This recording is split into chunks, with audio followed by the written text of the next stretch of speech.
Everyone, welcome to my YouTube channel. तो guys, आज मैं शेयर करूंगी मेरी कुछ अच्छी आदतें एंड कुछ बुरी आदतें जो कि सब में होती है। अच्छी आदतें होनी भी चाहिए एंड उसके साथ बुरी आदतें भी होनी चाहिए, नहीं तो फिर वो एक परफेक्ट इंसान नहीं बन जाएगा। तो चलो शुरू करते हैं।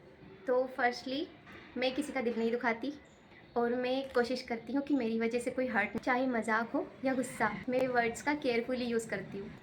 दिल जीतना इतना भी मुश्किल नहीं है, बस रिस्पेक्ट चाहिए। और सेकंड चीज़ ये है कि मैं छोटी छोटी चीज़ों में खुशियाँ ढूंढ लेती हूँ। छोटी छोटी चीज़ों से मतलब जैसे मुझसे कोई 2 मिनट भी अच्छे से हंस के बात कर लेगा तो वो भी मेरे को बहुत अच्छा लगेगा। और ये आदतें लाइफ को थोड़ा इजी बना देती है। और कोई भी मुझसे कुछ भी बोलेगा, मैं एक्चुअली सबकी बातें सुन लेती हूँ और हर कोई अपनी लाइफ में स्ट्रगल फेस कर रहा है। कभी कभी किसी को बस एक लिसनर की ज़रूरत होती है और मैं वो बन जाती हूँ। तो ये थी मेरी अच्छी आदतें, और भी बहुत सारी अच्छी आदतें हैं। तो ये सारी आदतें आप अपनी फी लाइफ में उतार सकते हैं। और फिर आती है कुछ मेरी बुरी आदतें। मैं बहुत ज़्यादा सोचती हूँ और ओवरथिंक करती हूँ बहुत ज़्यादा।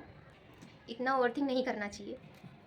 जैसे मैं किसी को देखती हूँ, किसी की बातें सुनती हूँ, तो मुझे लगता है कि एक्चुअली शायद ये इतना नहीं सोचता है, ये प्रॉब्लम मुझ में ही है कि बस इतना मैं ही सोचती हूँ।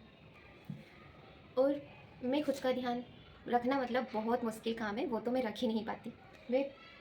मैं दूसरों के बारे में बहुत ज़्यादा सोचती हूँ कि एक्चुअली मैं ये कर रही हूँ तो कोई क्या बोलेगा, क्या सोच रहा है, ये पहन रही हूँ तो कोई कुछ बोल ना दे, ये बातें करना है तो वो मेरे बारे में क्या सोच रहा होगा, क्या फेस कर रहा होगा, ये सब बहुत सोचती हूँ मैं। आप भी कमेंट में ज़रूर बताना कि ये बुरी आदतें क्या आप में भी है या बस मुझ में ही है।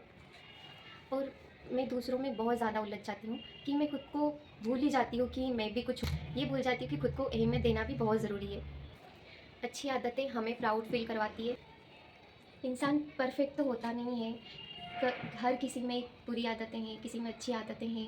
तो हर इंसान का परफेक्ट होना ज़रूरी नहीं है, बस मैटर करता है कि किसी के प्रति उसका व्यवहार कैसा है, कि हम सामने वाले से कैसी बातें कर रहे हैं, उसके साथ कैसा व्यवहार कर रहे हैं, चाहे वो छोटा हो बड़ा हो। उस हिसाब से वो ज़्यादा मैटर करता है कि हम किसी के प्रति कैसा व्यवहार कर रहे हैं, छोटे के साथ कैसा कर रहे हैं, बड़े के साथ कैसा कर रहे हैं। हमारे घर में बच्चे हैं, बड़े हैं, बच्चे हम ही से सीखते हैं और बड़ों से हम सीखते हैं। और मैं तो हमेशा यही ध्यान रखती हूँ कि किसी के भी प्रति मेरा व्यवहार बहुत अच्छा हो। जैसे कि मेरा काम है स्टिचिंग का, तो मेरे पास कस्टमर आते हैं तो मुझे उनके जैसा व्यवहार रखना पड़ता है, कि ज़रूरी नहीं है कि वो जैसा हमसे व्यवहार करेंगे तो हमें भी उनके जैसा ही करना होता है। एक्चुअली में स्टिचिंग का काम ऐसा है कि गलतियाँ भी हो जाती हैं, तो एक्चुअली में हम व्यवहार उनसे ठीक रखेंगे तो वो भी हमारे साथ व्यवहार ठीक ही रखेंगे। तो मैटर यही करता है कि आप किसी के भी प्रति अपना व्यवहार ठीक रखें। गुस्सा अपनी जगह है, कस्टमर को गुस्सा भी आएगा, तो अगर हम भी उनसे उसी गुस्से में बात करेंगे तो वो हम पे हावी हो जाते हैं एक्चुअली में। तो हमें ऐसा नहीं करना है बिल्कुल भी। अगर हमें कहीं से भी गुस्सा सामने से दिखाई दे रहा है कि सामने वाले का गुस्सा बिल्कुल बहुत ज़्यादा है, तो हमें नॉर्मल हो जाना है, तो सामने वाले का गुस्सा अपने आप नॉर्मल हो जाएगा। तो ऐसा है गाइस, गलतियाँ तो सबसे होती रहती है, तो इसलिए प्लीज़ ध्यान रहे कि गुस्से में कुछ भी ऐसा ना बोले कि सामने वाला हमसे डबल गुस्सा हो जाए। तो बस इतना ध्यान रखना है। तो गाइस, ये मेरी आदतें हैं। जो बुरी आदतें हैं वो भी है, आपको बताइए, और जो अच्छी आदतें हैं वो भी। आप भी कमेंट करके बताएं कि इनमें से आपको कौन सी आदतें अच्छी लगी एंड कौन सी आदतें बुरी, और आप में कौन सी आदत है इसमें से। Okay, thank you.